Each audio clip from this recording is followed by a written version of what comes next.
Hi everybody and welcome back to my channel. Today's video is going to be a little bit different, but I've recently got into like cooking a bit more for myself. Like usually when I was at uni it would just be like tins of baked beans and like 2-minute pasta and whatever was easiest. But obviously I haven't been at uni, have now graduated, and have just been like taking some time during lockdown to just take some time for myself, and that has included some cooking, which nothing elaborate. I'm still doing this very student friendly, it's very budget friendly, it's very easy because I'm not the best chef in the world, let's face it, but these are a few of my favourites which I thought would be really fun to share with you, just if you're like lacking some inspiration or just want some go-to easy meals that aren't going to take hours of preparation and cost you a fortune.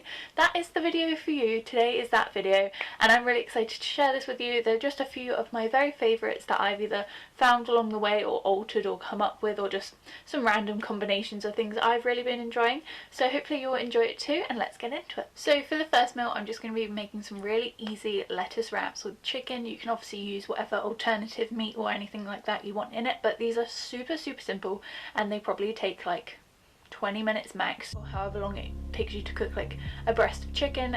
You're pretty much done after that, so it's super simple. All you're going to need is some lettuce. I use the romaine hearts just because they have like the kind of long boat shaped lettuce leaves, which is really handy, and you can go ahead and just tear those off and they're going to make your lettuce leaves.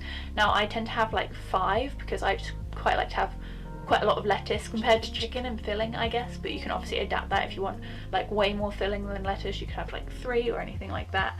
And then I'm just going to go ahead and slice some cheese, and I slice this really thinly. I would usually grate it, but I hate washing up the grater, so I'm slicing it just because it's one less thing to worry about washing up. So the next thing I'm going to do is add my sauces to my lettuce wraps. You can obviously choose whatever sauces you want. I decided to go for mayo and sweet chili, but if you wanted to add some spice to it, you could definitely step up that. And whilst you're doing that, you can have the chicken going at the same time, which makes this a hell of a lot quicker as well.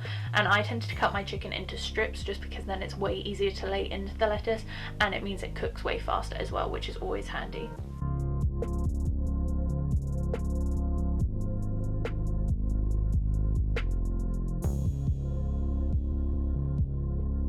But once my chicken is completely cooked through, I will then go ahead and just place the chicken on top of the sauces and the cheese that I have laid in the wraps, and you are good to go. See, stupidly simple but tastes so freaking good is actually a joke.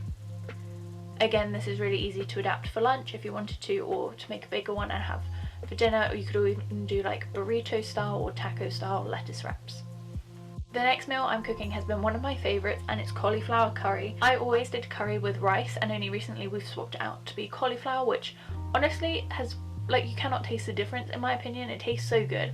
So all I'm going to do is perhaps use like maybe like a quarter of a cauliflower per person, and I'm just going to grate that really finely until I like get down to kind of the roots, I guess, or like the main body of the cauliflower. I just grate all the way around the outside, and that gives me a really good portion of cauliflower rice, I guess. Again, whilst you're doing that, you can have your chicken cooking. I tend to just dice my chicken for curries just because I think it's way easier to manage and you don't have to worry about like chopping the chicken up mid curry. You can just scoop and go. So I have that cooking alongside, and I will just go ahead and heat through my cauliflower with some olive oil or whatever oil you prefer using, just to kind of brown it up a little bit. It just gives it a really nice texture and flavour.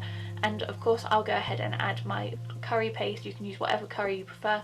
I always tend to go for a korma or like a jalfrezi or something along those lines, so I'll just pop that in with the chicken. And we actually took this down to the park to eat, which was really lovely. I cooked enough for me and Christian, so we had a little picnic in the park, and you can of course add poppadoms and mango chutney and naan bread and all of those good things if you want to, or keep it really simple and just have the cauliflower and the chicken curry. My next meal is a bit of a random concoction, but has honestly been my go-to because it's so simple. All I do is grab a butternut squash. I probably use half a small to medium butternut squash for one person, and I'll go ahead and dice that into like maybe a centimetre cubed like little dice, just because the bigger they are the longer they'll cook, and I'm not one for waiting around for things to cook, so I like it to be done pretty quick. So once I've diced all of those, taken all the skin off and everything like that, I'll throw it on a pan with some olive oil and salt and make sure that every piece is covered, because that really helps with the flavour and the cooking process. And I'll go ahead and add that in the oven at about like 180 on a fan oven, maybe a little bit higher, for about 22 minutes, but you can kind of gauge it yourself depending on how cooked through you want it. And whilst that's cooking, I go ahead and tear up some spinach and just shove some tuna in a bowl, and I have my butternut squash cubes with tuna and spinach, and it just makes a lovely like butternut squash salad. It's super fresh. You can obviously add a sauce on top or like a dressing if you wanted to. You could also do it with chicken or any other alternatives if you wanted to as well, or even adding like some feta cheese or something would taste really good. I've also had this with goat's cheese before, which is really great. So it's just something super fun, super personalised. You can add whatever you like, and it's just super easy because you can literally add it in the oven for 20 minutes, walk away, come back, and you've got yourself a really tasty meal.